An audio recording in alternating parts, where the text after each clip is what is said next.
On est à Paris, c'est le 80e anniversaire du premier défilé de Pierre Balmain, le tout premier défilé de mode d'après la guerre. On est en septembre 1945, le cours de la mode va changer. On ouvre les archives de la maison de couture. Impossible de se concentrer. Olivier Rousteing découvre les trésors de Pierre Balmain. C'est incroyable. On découvre des pépites. J'ai cherché cet article pendant des années. Le jeune couturier de la France libérée. Comment le collègue de Christian Dior a osé se lancer dans une France absolument ruinée, sans tissu. Faut être un peu cinglé. Je dirais rêveur. Sa mère adorée, ses mannequins, ses muses, ses premières clientes, son sens de l'élégance.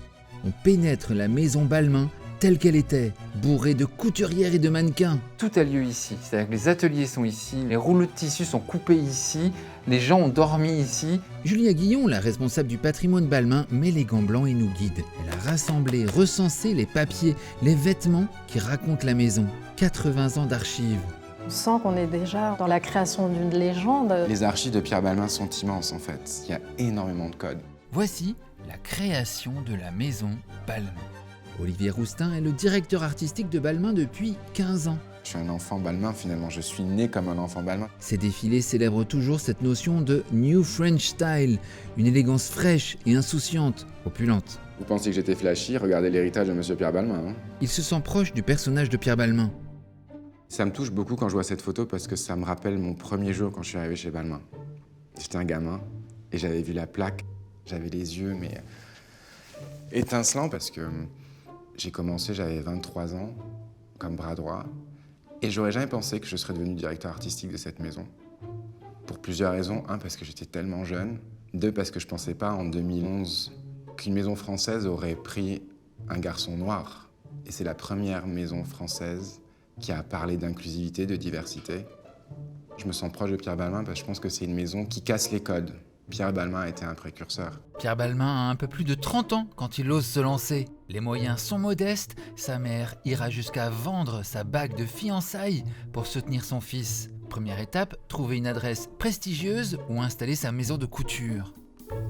1944, c'est la libération de Paris. Pierre Balmain, accompagné d'une amie, recherche dans le quartier des Champs-Élysées. Et il se retrouve devant cet immeuble au 44 rue François 1er. Il pose la question au concierge, est-ce que des appartements vont être disponibles dans l'immeuble? Et le concierge leur répond que l'immeuble va être transformé en immeuble de bureau. Et c'est alors que l'ami de Pierre Balmain lui dit, dans ces cas-là, c'est exactement ce qu'il te faut. On voit cette belle façade qui est très similaire à la façade d'il y a 80 ans, en 1945. Et le bureau de Monsieur Balmain était là à peu près, c'est ça? En face de nous, voilà. En face de nous. Quand Pierre Balmain s'installe ici, son ami Christian Dior n'a pas encore ouvert sa maison quelques mètres plus bas, avenue Montaigne par exemple. À l'ouverture, quelques semaines plus tard, la boutique est déjà ici. Alors nous nous trouvons dans notre boutique historique. Voilà le comptoir avec les vendeuses et puis Carole qui était mannequin de la maison, qui se trouvait exactement à cet endroit en face de nous. Et on pouvait fumer à l'intérieur. Évidemment. Le fameux cendrier couture.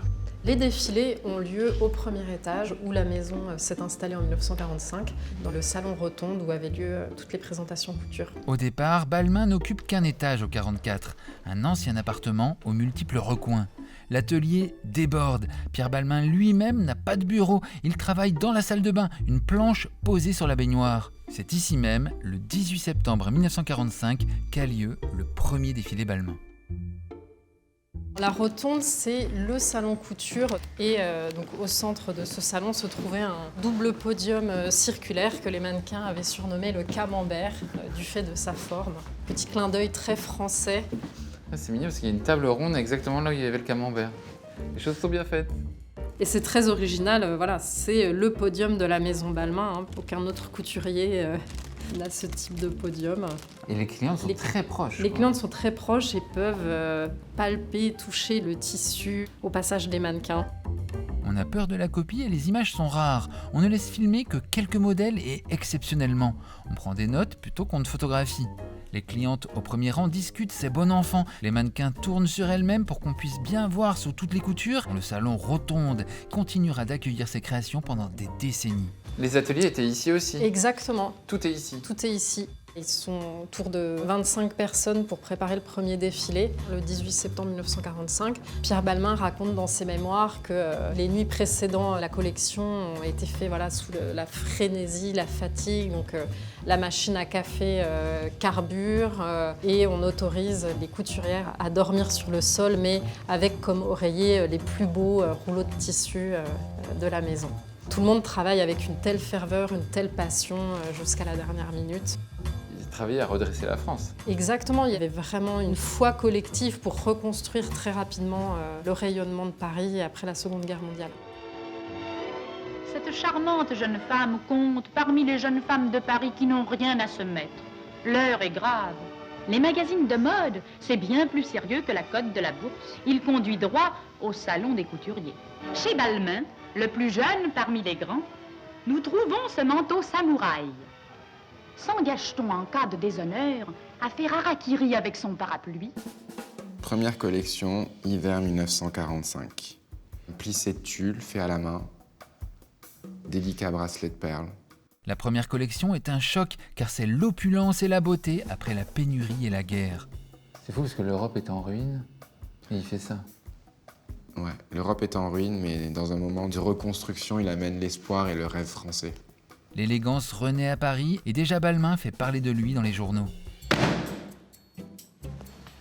Ça, on dirait un grimoire, mais c'est le trésor absolu. Quand j'ai su qu'on allait pouvoir travailler avec ça, c'est vraiment fou. C'est toute la presse que Balmain a obtenue en 1945. Et c'est quelque chose que j'ai cherché pendant vraiment des années. Je cherchais quel avait été l'accueil de la presse pour ce premier défilé de septembre 1945. Et là, tout d'un coup, on le voit. Présentation chez Balmain. C'est une inauguration et une réussite. Cette collection présente toutes les qualités de finesse et de distinction qui caractérisent les maisons de classe. De l'élégance très parisienne, du luxe, de la sobriété, des couleurs chez un jeune, cependant déjà connu et apprécié, Pierre Balmain. These dresses are made to trick the eye. Wow. Ah ouais, le lendemain, il est déjà dans le Continental Daily Mail. Incroyable, vous avez des articles de le lendemain. Oh. Ça, vous n'avez pas idée, j'ai cherché cet article pendant des années. La critique est immédiatement dithyrambique, même à l'international. Encore faut-il pouvoir lire les articles imprimés en caractères minuscules à cause de la pénurie de papier. Présentation chez Balmain. Une série de modèles où elles ne peuvent manquer de trouver de ce dont elles ont envie. Il faut des lunettes que j'ai pas là. Après 6 années de guerre, alors que tout manque, Pierre Balmain ose les robes immenses, dévorant des mètres et des mètres de tissu, en contraste avec les silhouettes raides militaires et uniformisées de l'époque. Mais d'où vient la passion pour la mode de Pierre Balmain? Sa mère, Françoise, tenait déjà sa propre boutique à Aix-les-Bains, en Savoie. À seulement 20 ans, en 1934, il débute chez Molineux à Paris, avant de rejoindre, en 1939, la prestigieuse maison Lucien Lelon, où il travaille aux côtés d'un certain Christian Dior. Soulignons le grand effort accompli aujourd'hui par la haute couture parisienne afin de redonner la vie à cette industrie de luxe qui a porté dans le monde entier le goût et l'élégance française. Comme nous le voyons ici, les ensembles sont adaptés aux circonstances présentes. Sobriété dans les coloris, simplicité dans la ligne, telles sont les caractéristiques des robes, des tailleurs et des manteaux que vous porterez cet hiver, mesdames. La maison Lucien Lelon, c'est une des principales maisons de couture, mais aussi Lucien Lelon, il est le président de la chambre syndicale de la couture et c'est lui qui va, pendant toute l'occupation, œuvrer aussi à préserver ce savoir-faire parisien et la place de Paris. Balmain, il travaille chez Lucien Lelon pendant la semaine, mais tous les week-ends, le vendredi, il prend le train en fait, pour rejoindre sa mère à Aix-les-Bains et l'aider avec sa maison de couture. Après toutes ces années, il a envie aussi d'exprimer tout son talent par lui-même, parce que chez Lelon, alors ils sont à la tête des collections tous les deux avec son ami Christian Dior. Il faut toujours se battre pour faire valoir leur création vis-à-vis de Lucien Lelon. Donc, je pense que très tôt, il a eu l'envie de créer sa propre maison. Ce que M. Pierre Balmain nous a appris, c'est que peut-être un peu de folie fait qu'on réussit en fait. Et vous voyez ce qu'il y a d'autre sur le bureau? La photo de sa mère.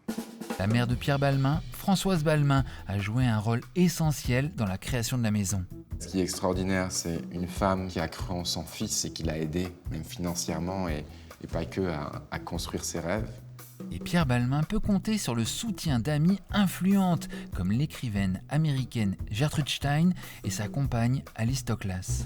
Nous avons le carton de ce premier défilé. Donc Pierre Balmain prie Miss Gertrude Stein et Miss Alice Toklas de lui faire l'honneur d'assister à la présentation de sa première collection le 18 septembre à 15h. Donc une partie est imprimée, une partie est... Écrite à la main, évidemment, avec le nom de chaque cliente. Ça vous arrive de faire ça, d'écrire à la main à une célébrité pour qu'elle vienne? Ah, j'écris toujours à la main. Et avant un défilé, vous envoyez des lettres? Ouais, tout le temps. J'écris pas des romans, mais toujours mon invitation, mes remerciements sont faits à la main. Vous écrivez à Beyoncé à la main? Et Beyoncé m'écrit à la main. C'est pas vrai? Tout le temps aussi pour mon anniversaire. Alors cette photo, c'est une sublime photo de Pierre Balmain avec Gertrude Stein. Gertrude Stein qui était une grande amie de Pierre Balmain, une femme très influente, aussi bien dans l'art que dans la mode. Une femme qui a beaucoup aidé Monsieur Pierre Balmain à croire dans sa maison aussi. Gertrude Stein et Alice Toklas étaient réfugiées en Savoie pendant la Seconde Guerre mondiale. Elles sont devenues clientes de la boutique de Pierre Balmain. Et Françoise Balmain leur dit assez rapidement que Pierre avait lu tous les livres de Gertrude Stein et que est-ce qu'elle accepterait de lui dédicacer un livre un jour. Et puis c'est comme ça qu'ils se sont rencontrés. Elle tient un salon avant la Seconde Guerre mondiale, c'est là où Matisse et Picasso se sont rencontrés. En 1945, avoir Gertrude Stein et Alice Toklas qui viennent à votre défilé, c'est vraiment la grande classe américaine, la grande classe intellectuelle, l'avant-garde qui approuve. C'est quand même un grand truc. On a cette lettre du 7 septembre 1945 adressée donc à Gertrude. Ma chère Gertrude, je vous envoie une invitation pour la première présentation de ma première collection. Je compte absolument sur vous. Il y aura toute la presse française et américaine et quelques personnalités parisiennes. Il y aura des photographes et cela me flatterait beaucoup que les revues américaines publient des photos de vous en train d'assister à l'inauguration d'une jeune maison de couture. Moi, je ne dors plus. Je suis déjà dans un état de nervosité très grande. Mais j'ai tellement confiance dans ma destinée que je suis sûr de faire un succès avec cette maison. Et vous savez, ma chère amie, les Savoyards en général, ça réussit dans la vie. Connaissez-vous des journalistes ou photographes américains qu'il faudrait inviter pour qu'ils parlent de ma maison? Le jeune couturier de la France libérée. C'est extraordinaire. Donc il signe le jeune couturier de la France libérée. C'est fou. Je pense que c'est une lettre qui démontre beaucoup du couturier qu'il était, un homme d'ambition, un homme qui rêve de succès, sans oublier d'où il vient. Elle démontre aussi déjà les liens très forts et l'espoir qu'il met aussi dans le marché américain. Sans l'Amérique, on ne peut pas lancer une maison de couture en 1945. Mais je pense que non. Les clientes américaines ont soutenu aussi toute cette industrie française. Ce jour-là, Gertrude Stein et Alice Toklas offrent un foulard à Pierre Balmain qui le portera comme porte-bonheur. La seule fois où il oublie de le porter avant un défilé, il se fait renverser par une voiture. Le choc à l'époque, ce sont ces grandes robes à grand volume, comme des cloches quasiment, qui sont complètement impossibles, parce que personne n'a ces tissus-là, à moins d'arracher les rideaux. Personne n'a ça. Oh, c'est beau. Ce qui fait qu'au premier Noël après la guerre, les robes Balmain s'affichent déjà dans la presse, en couleur, comme un symbole de fête retrouvée. Soir de réveillon. Vous imaginez, c'est le premier Noël d'après la guerre. Voici venue la période des fêtes de fin d'année, les premières que nous vivons dans la paix depuis 5 ans, les premières qui réuniront tous ceux que la guerre et la captivité séparaient. C'est fou, quoi. On veut vraiment... claque la porte aux mauvais souvenirs. Là, on voit vraiment que Balmain est directement au cœur de l'action, puisque là, il y a Balmain, Lucien Lelon, Piguet, Lelon. Donc tout de suite, Balmain fait partie du club, quoi. Parmi les propositions marquantes de cette première collection Balmain, le look d'ouverture retient l'attention. Une vareuse en lainage de couleur Havane et un pantalon de flanelle grise, inspiré par les vareuses de Roscoff, ces tenues des pêcheurs bretons revisitées avec l'élégance parisienne. Ça te fait plaisir, hein, pour toi, pour ta Bretagne. Donc le premier modèle que présente Monsieur Balmain, c'est ça. Ouais. C'est extrêmement sobre. C'est extrêmement sobre. La question que je me suis toujours posée, c'est l'état d'esprit quand tu sors d'une guerre. Est-ce que tu vas dans la sobriété totale ou est-ce que tu vas dans une opulence parce que tu rêves d'un monde meilleur et donc tu vas dans la folie totale? Et en fait, c'est ça qui est incroyable dans les collections Pierre Balmain, c'est qu'on a cette tension entre opulence et en même temps quelque chose d'extrêmement sobre. C'est une tenue pour reconstruire l'Europe. Ouais, je pense que c'est une tenue pour repartir de zéro. C'est ça la force de Pierre Balmain, en fait, c'est de jouer avec les codes, parce que même s'il arrive sur une vareuse large, brodée, peut-être juste le col, pantalon large, et après, à côté, on se retrouve avec la sublime robe de gala. Des archives qui rassemblent des documents rarissimes, comme ces carnets de croquis des années 1950. Nous avons un peu plus de 80 albums de croquis haute couture qui documentent toutes nos collections de 1948 à 1990. Donc le premier dessin, qui est une veste asymétrique qui devient jupe, extrêmement cintrée, avec évidemment les boutons or. Les albums étaient utilisés pour présenter aux clientes les modèles de la collection. Turban en mousseline, la ribambelle de boutons. Après, vous pensez que je mettais beaucoup de boutons, mais il en mettait plus que moi. Ce genre de croquis au crayon se conserve même finalement beaucoup mieux que les photographies qui ont tendance à s'estomper avec le temps. C'est une mine d'or d'une richesse inépuisable pour notre studio de création. Ça, c'est extraordinaire aussi. La veste rouge vive Et ils sont comment les boutons? en or. Je comprends l'obsession maintenant. Tu comprends ou pas? Mais oui, Vous pensez c'est- que ça venait que de moi, cette histoire? Non, mais c'est génial de voir ces documents parce que forcément, ça a 80 ans, donc on les connaît pas. Mm. Et je comprends tellement votre travail maintenant. Mais en fait, quand tu vois tout ce côté très ceinturé, très cintré, les grands cols, L'architecture aussi. Ouais. Chez Balmain, la dimension architecturale du vêtement est essentielle. Il avait d'ailleurs entamé des études d'architecture à l'école des Beaux-Arts de Paris avant de se tourner vers la couture. Ce regard lui donne très tôt une maîtrise du dessin et une sensibilité au volume qu'il transpose dans ses créations, apportant à la mode de l'époque des lignes nouvelles, plus construites et audacieuses. Ah non, non. Oh, Pierre Balmain pour les actualités françaises. Ah bah alors venez, mais vous serez discrète. Interdit. Eh bien voilà, pour la ville, des manteaux de chantung écossais, à buste normal, épaules normales également, manches très importantes. Les robes du soir seront cette saison encore très minces, très étroites, la taille bien marquée, les épaules sont importantes et souvent élargies par des drapés. Les collections Balmain d'il y a 80 ans comptaient entre 150 et 200 modèles, soigneusement répartis selon le déroulement de la journée. On commence par les tenues de jour, puis les robes de cocktail, ensuite les robes du soir et souvent pour finir la traditionnelle robe de mariée. Très vite, Balmain met en scène sa nouvelle adresse, photographiant ses modèles devant cette façade typiquement parisienne. On a beaucoup de photos aussi de mannequins qui posent dans l'entrée du 44 rue François 1er et qui nous permettent aussi de nous replonger dans l'atmosphère de l'époque. Ici, c'est Marie-Thérèse, très grand mannequin cabine de la maison, qui pose exactement ici. Le hall d'entrée se transforme alors en studio photo où Balmain installe des compositions florales spectaculaires. Pierre Balmain était passionné par les jardins. Très tôt, on l'appelait le couturier qui dessine des jardins.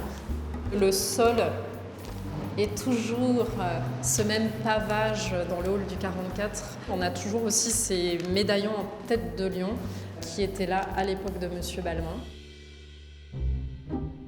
c'est de la vraie haute couture parisienne, du sur-mesure. Donc ils seront présentés à cette époque en défilé. Ensuite, la cliente choisira quelle est la robe qu'elle voudra. Et donc Monsieur Pierre Balmain la fera sur mesure avec ses premières dames d'atelier.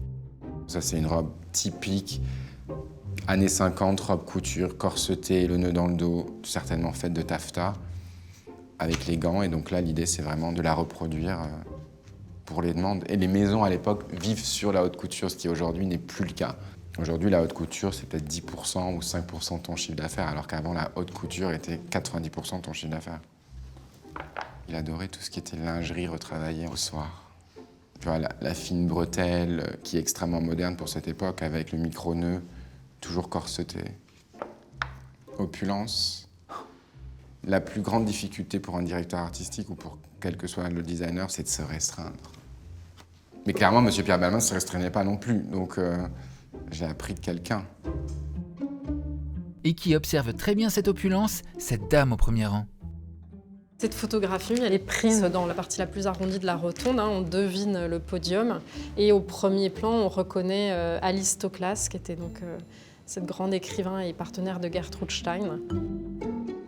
En 1946, Alice Toklas publie A New French Style, un manifeste esthétique qui théorise la mode de Balmain et contribue à rendre à Paris son rôle de capitale de la mode. C'est alors qu'un jour de septembre dernier, Pierre Balmain présenta sa première collection et que soudainement apparaissait une nouvelle compréhension de ce que la mode devait être. C'était comme une petite capsule, résumé de la collection de Pierre Balmain avec un modèle pour chacune des activités culturelles de la Parisienne. Donc on a pour les courses de nuit à Longchamp. Pour les ballets des Champs-Élysées. Top moulant, certainement, velours, jupe drapée. C'est des dessins que je connais par cœur parce que c'est mon inspiration depuis le début. Comme vous pouvez voir, la capeline pour le Théoritz, avec un col-châle, toujours taille marquée, pour quitter l'opéra. Toklas érige Balmain en fondateur d'un style identifiable dès sa première collection. Et grâce à son aura littéraire, elle diffuse cette vision dans les cercles mondains et artistiques de Paris, Londres et New York. Ce catalogue est mythique parce que je n'ai pas connaissance d'autres couturiers parisiens qui aient eu ces premières collections théorisées comme ça par de très grands écrivains de l'époque. Et nous avons eu la chance de voir certains de ces modèles sous toute leur couture au second étage du 44. Nous avons cette robe du soir en velours noir et dentelle or et argent, la griffe historique de la maison Balmain. Au sein de notre maison, la griffe couture est restée quasiment identique jusque dans les années 2000. Et puis ce modèle de robe du jour qui peut paraître simple mais qui est en fait très travaillé avec un drapé et retenu par des panneaux boutonnés, donc les boutons qui ont toujours été très importants dans la structure des vêtements Balmain. C'est aussi toute une sorte de trompe-l'œil puisque en fait c'est sur l'avant les boutons sont décoratifs et la robe s'ouvre au dos avec un zip. On voit que c'est un casse-tête quand même. Ah ouais. Les savoir-faire de la couture. Ouais. Ah, j'ai jamais vu l'étiquette en rouge. Voilà, et cette griffe est très rare. Je ne l'ai vue que 2 fois dans ma carrière jusqu'à présent. Je n'ai pas encore percé le mystère. J'ai une théorie, ça veut dire que c'est M. Balmain lui-même qui l'a faite. Parce qu'on a vu des photos où il découpe lui-même. Signé Pierre, griffe rouge et ivoire. Logique. Au fil des collections, le New French Style défini par Alice Toklas trouve son accomplissement dans la silhouette Jolie Madame, une allure devenue le symbole de l'élégance Balmain et même le nom du parfum de la maison. Cette Jolie Madame, c'est Praline, le mannequin iconique de Balmain. C'est Françoise Balmain, sa mère. C'est Ginette Spanier, directrice de la maison Balmain. C'est toutes les femmes qui ont inspiré Pierre Balmain. Il avait Joséphine Baker, j'ai Beyoncé. Il a Brigitte Bardot, j'ai Kim.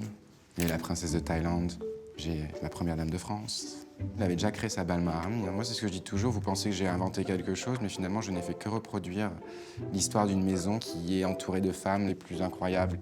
C'est un éternel recommencement. Jusqu'à son dernier souffle en 1982, Pierre Balmain dessine pour sa Jolie Madame. Après son décès, une collection hommage s'ouvre sur les 8 silhouettes décrites par Toklas, ultime clin d'œil à un style devenu éternel.